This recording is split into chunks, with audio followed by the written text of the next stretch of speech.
Hola, bueno, vamos a continuar con pavimento rígido, como venimos haciéndolo en las últimas clases, y también con los sistemas constructivos, y precisamente vamos a ingresar a ver lo que es el diseño y la construcción de las juntas que se han mencionado en las clases de la construcción del pavimento, y se han mencionado las juntas, pero vamos a ver cuáles son los aspectos más importantes y cuáles son los tipos de juntas que existen, entre otras cosas.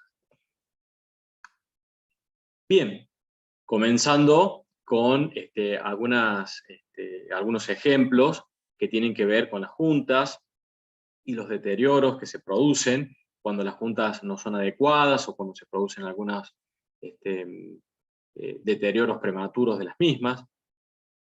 Acá se puede observar en la foto donde tenemos una junta transversal que presenta un hundimiento, una de las losas, puede ser debido a un efecto de bombeo, donde se observa también un poco más, haciendo un zoom allí, una fisura de la losa, una grieta, que ha permitido ha surgido después del descenso de la misma. Estas roturas pueden darse, digamos, también con la presencia de los pasadores. Aquí no se observa, pero podría darse también esta situación debido a deflecciones excesivas, producto de que por más que tengamos pasadores, si se ha generado un debilitamiento de lo que es la base o de la subrasante donde se ha apoyado, podría darse esta rotura. Es una rotura de la parte superior del hormigón, también conocido como despostillamiento, que lo hemos mencionado en alguna clase pasada.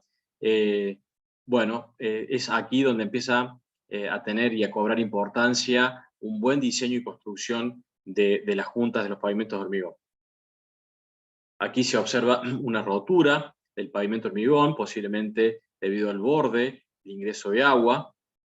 Se observan algunos hierros allí de las losas, la presencia, o puede verse sometido a esta losa a unas deflexiones elevadas.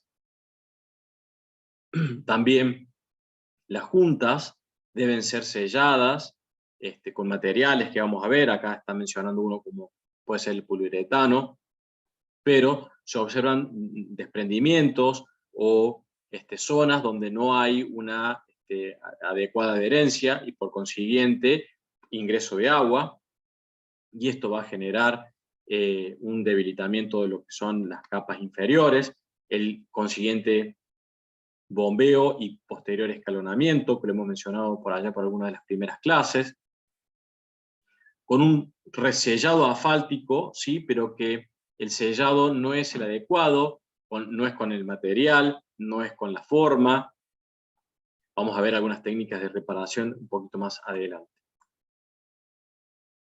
Bueno, el efecto de escalonamiento, que ya lo hemos mencionado, producto del bombeo y el ingreso de agua, y el desnivel que se va generando entre losa y losa contigua, y luego cuando va avanzando también el deterioro por una rotura o fractura de alguna de ellas. ¿Cuáles son los objetivos que se persiguen con el diseño de juntas? Bueno, inducir y controlar la fisuración transversal y longitudinal, ¿sí? Eso es importante. Vamos a decirle a dónde se tiene que fisurar la losa para que sea controlada. Tiene que haber un correcto trabajo de las juntas por contracción o dilatación. Vamos a ver cuáles son las juntas y cuál es el fenómeno de contracción y dilatación y cuál es la importancia de que las juntas trabajen correctamente. Deben conservar la capacidad estructural del pavimento, porque en las juntas hay movimientos, hay dilatación, hay contracción, pero tiene que seguir teniendo la capacidad estructural. Tiene que haber una vinculación entre losa y losa, o tiene que haber una transferencia de carga entre losa y losa, que es el punto que sigue, que es la transferencia cuando son solicitadas. Se debe conservar en el tiempo la capacidad estructural, es decir, no por el pasaje del tiempo, por la presencia de agua, que disminuya esa capacidad estructural. La calidad de rodamiento, obviamente, entre junta y junta no debe ser, o que el deterioro de la junta no debe influir en la calidad del rodamiento, y que tenga costos de mantenimiento adecuados. Cuando hemos comenzado con pavimento rígido, hemos mencionado que debido al fenómeno de contracción por secado, se produce unas primeras fisuras en las losas, luego aparecen otras, distanciadas, equidistantes, y luego aparece una transversal que va generando una cuadrícula, pero las juntas, como están mostrando allí esquemáticamente, las fisuras, siguen una línea, pero que es irregular, y que hacer un sellado de esas fisuras, por un lado, y por el otro una adecuada transferencia de carga, no es sencillo y no sería lo correcto y lo adecuado.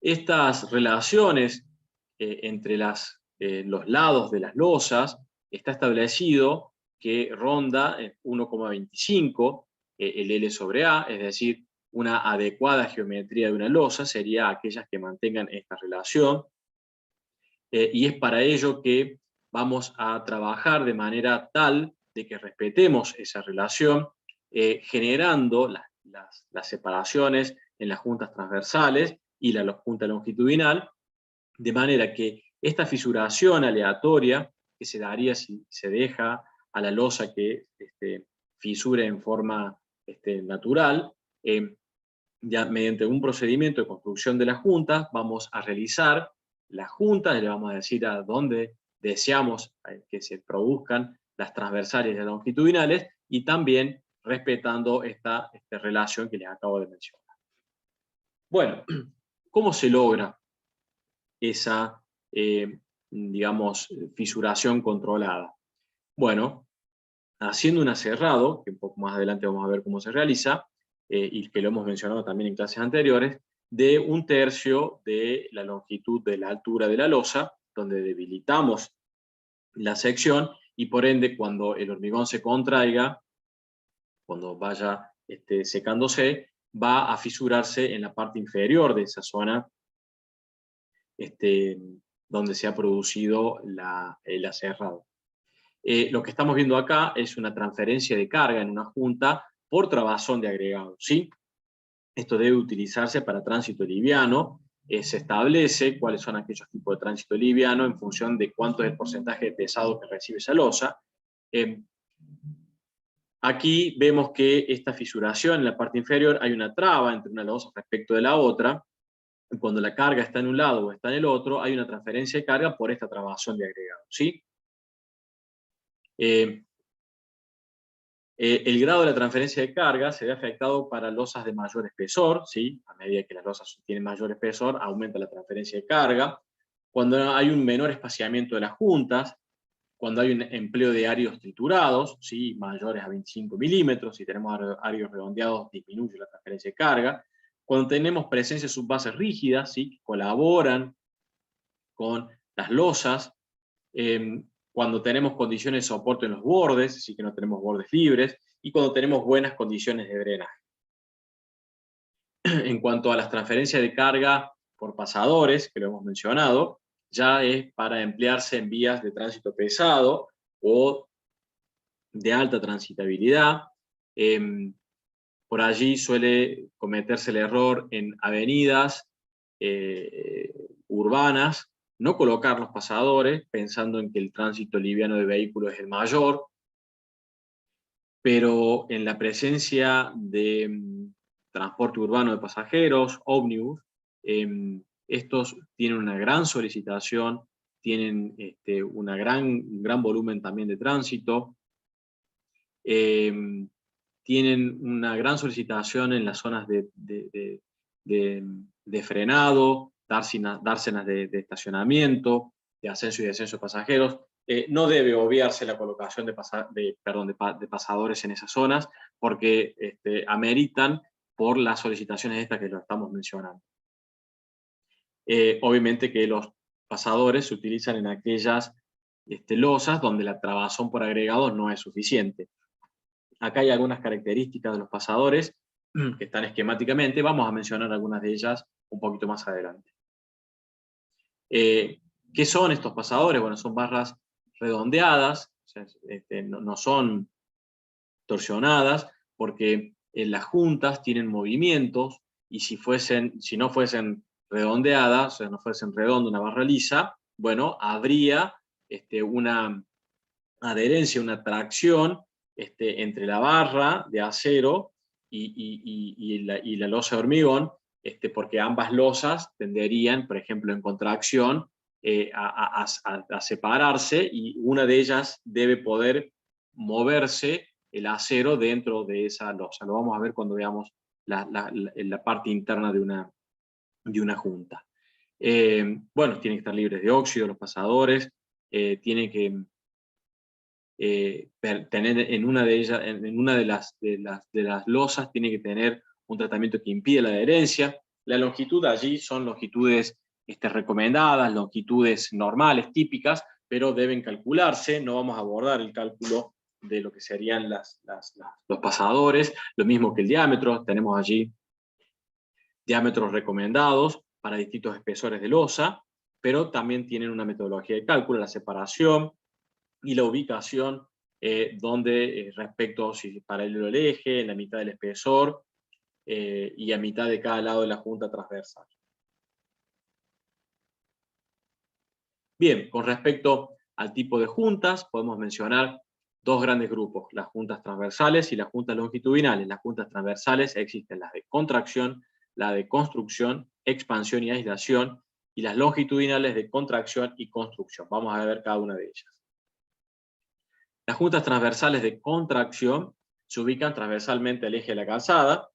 La fisura, como ya les he mencionado, aparece en el plano de debilitamiento cuando se hace el aserrado, y se las debe proyectar con una separación adecuada para controlar las fisuras de contracción y alabeo, es decir, que entre junta transversal y junta transversal no vaya a aparecer una junta por contracción, por secado, sino que esté controlada y que se produzcan justamente donde se ha hecho el aserrado. Allí tenemos para algunas recomendaciones de la Asociación del Cemento Portland, para pavimentos urbanos y para autopistas, cuáles son las separaciones en función del espesor de la losa, 24 a 30 espesores y 21 a 24 espesores. Bien, las juntas transversales de construcción son aquellas que se efectúan al final de la jornada de trabajo en las interrupciones programadas, o también puede ser cuando se encuentran con estructuras como puentes, intersecciones, etcétera, donde no hay una posibilidad o existe la imposibilidad de continuar con el hormigón, es decir, se debe cortar y continuar, por ejemplo, el otro día. Normalmente se suelen ubicar en coincidencia con una junta de contracción, ¿sí? Vamos a ver ahora en breve qué vamos a hacer cuando se construye una de contracción.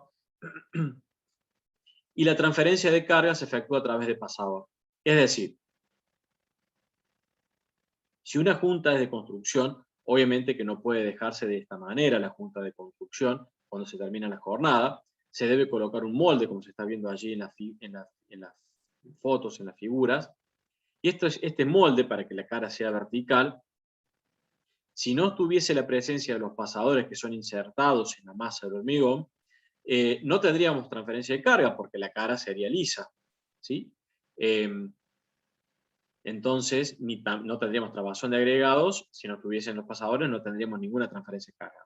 Por consiguiente, en una junta de construcción deben colocarse los pasadores para que haya transferencia de carga entre junta y junta, o entre losa y losa. Bien, las juntas transversales de dilatación son las que aíslan al pavimento de otra estructura, tal como otra zona pavimentada o una estructura fija. Ayudan a disminuir las tensiones de compresión que se desarrollan en intersecciones en T o zonas asimétricas. El ancho suele ser entre 12 y 25 milímetros, ya que mayores dimensiones pueden causar movimientos excesivos en las juntas cercanas. Vamos a ver de qué estamos hablando cuando veamos un diseño geométrico de las juntas, por qué, si son más anchas que esos valores, las juntas de dilatación generarían inconvenientes en las juntas cercanas. La transferencia de carga se efectúa a través del pasador, ¿sí? En las juntas de dilatación. Y en pavimentos sin pasadores, las 3 o 4 juntas próximas a la de aislación deben efectuarse con pasadores. Bien, ¿qué es una junta de dilatación? Una junta de dilatación es una junta de contracción, como hemos visto anteriormente, Estas juntas de dilatación van a ser colocadas en algunos lugares, como ya hemos mencionado, puntuales de las estructuras junto con otras, o donde sea necesario absorber alguna dilatación importante. Antiguamente sabía colocarse una junta de dilatación equidistante o separadas de algunas juntas de contracción. Normalmente lo que se tiende a hacer es colocar una junta de dilatación en aquellos casos en donde las juntas de contracción por secado sean menor a la dilatación térmica. Es decir, que el espacio que se genera en cada una de las juntas de contracción, producto de cuando se separó por la contracción normal del material, del hormigón, que esa separación sea menor a la que va a generarse por dilatación térmica del hormigón, ¿sí? Entonces allí también se deben, en esas situaciones, construirse juntas de dilatación. También, como ya hemos mencionado, en intersecciones, en curvas, en cambio de pendiente o junto con estructuras fijas. Y deben contar con pasadores, ya que como en la parte central presentan un elemento que va a absorber la dilatación, obviamente que este elemento no permite la transferencia de carga entre una losa y la otra contigua, entonces tiene que haber un elemento de transferencia de carga que es el pasador, porque tampoco hay trabazón de agregados.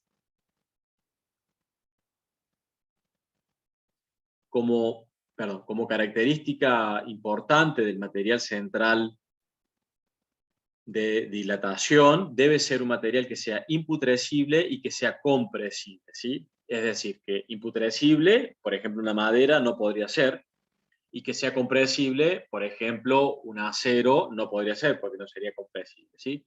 Entonces, tergopol o algunos materiales, poliuretano, pueden ser utilizados a la hora de rellenar y colocarlos como juntas de dilatación. Acá vemos algunos ejemplos de juntas de dilatación en algunos encuentros con algunas estructuras, como por ejemplo una boca de registro, y las terminaciones de las juntas laterales en las esquinas y cómo debe realizarse, o si no está esta junta romboidal, sino cómo debe llegar y encontrarse una junta respecto a una boca de registro, ¿sí? Tiene que ser en forma perpendicular a la circunferencia, nunca en forma tangencial o con un ángulo menor a 90 grados. ¿Cuáles son las características que presenta la junta de dilatación? Bueno, las dos losas contiguas, un elemento de vinculación de transferencia de carga como un pasador, el elemento material de relleno que va a permitir absorber la dilatación y un material de sellado. En un extremo de la junta de dilatación, en el pasador de uno de los costados, debe tener un material que permita el deslizamiento de una losa respecto de este pasador. Puede ser esta cápsula plástica o de algún otro material, o suele recubrirse estos pasadores con un material que impide la adherencia entre el hormigón y el pasador, como por ejemplo aceites o grasas, pero con una película uniforme sobre la superficie. Esto que te estoy describiendo ahora para lo que son las juntas de dilatación, debe realizarse también para las juntas de contracción, debido a que una losa, cuando se mueve respecto de la otra, el material acero no debe estar adherido en las dos losas, sino se imposibilitaría ese movimiento. Con lo cual, en una de ellas va sin un material de adherencia y en la otra va con un material que impida la adherencia, ya sea con grasa o aceite, con una película fina y uniforme, o con un elemento plástico, una cápsula que permite también el desplazamiento. Bueno, también tenemos juntas que son de dilatación, pero que son de aislación, ¿sí? En algunas situaciones donde tenemos intersecciones asimétricas o en T, que no se pueden colocar pasadores, es decir, entre esta losa y el elemento que sigue no puede haber un pasador, debe generarse una junta de dilatación, pero también de aislación, que aísla de la otra estructura. Como no hay transferencia de carga, porque no se puede, como he mencionado, en el extremo de la losa debe darse un sobreespesor de aproximadamente un 20% en una longitud igual a 6 a 10 veces el espesor, ¿sí?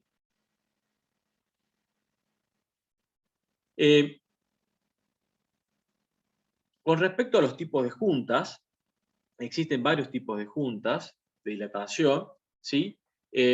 Supongamos en una intersección de esta forma que estamos viendo aquí, tenemos la vía en sentido, digamos, vertical, y dos, una en diagonal y otra horizontal. La vía que está en sentido vertical va a tener un desplazamiento como lo están indicando las flechas, hacia arriba y hacia abajo. Las otras dos van a tener el sentido en el cual se encuentran las dilataciones y los movimientos. Entonces,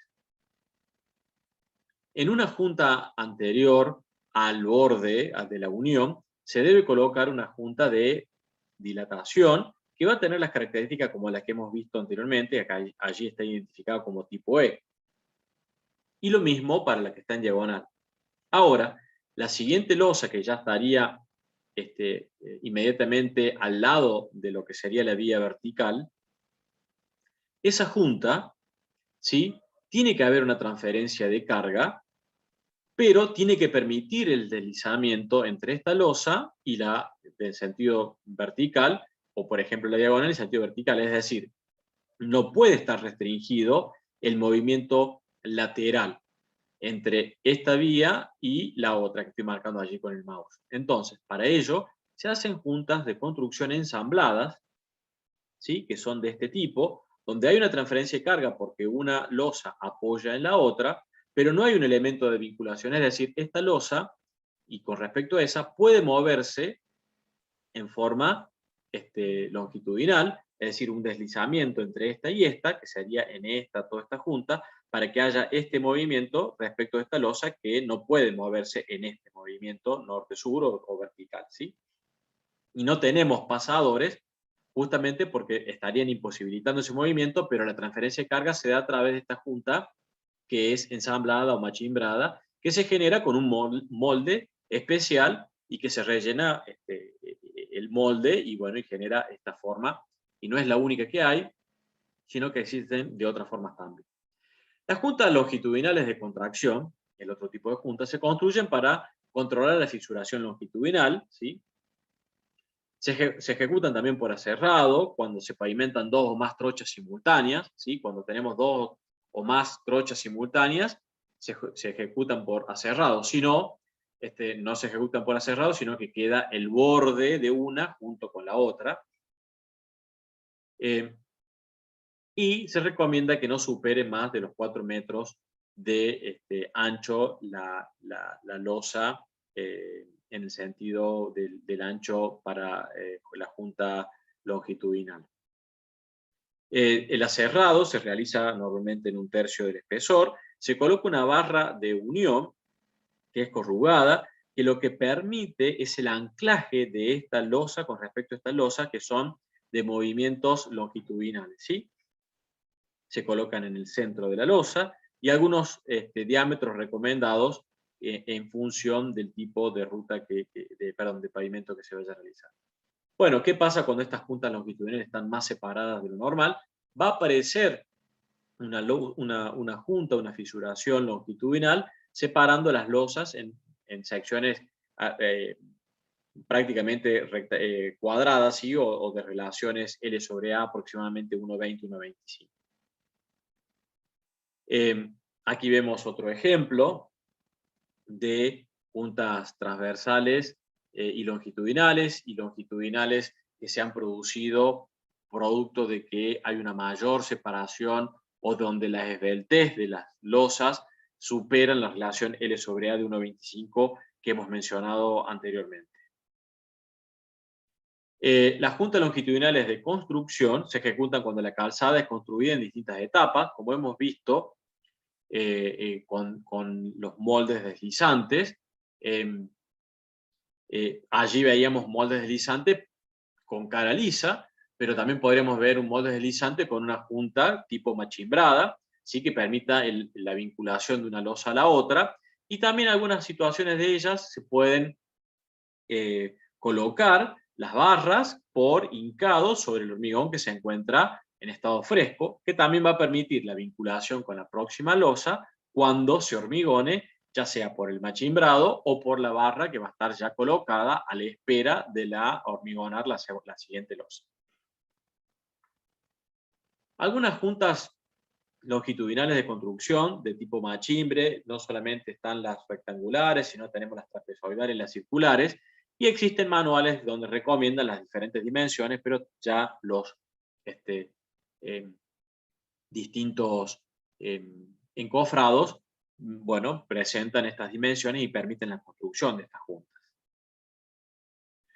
Aquí, a título informativo, los diferentes tipos de juntas, las de construcción, las transversales también de contracción, las transversales de construcción, bueno, las de dilatación y los diferentes, cómo se recomienda la construcción de cada una de ellas y qué materiales presenta cada una de ellas.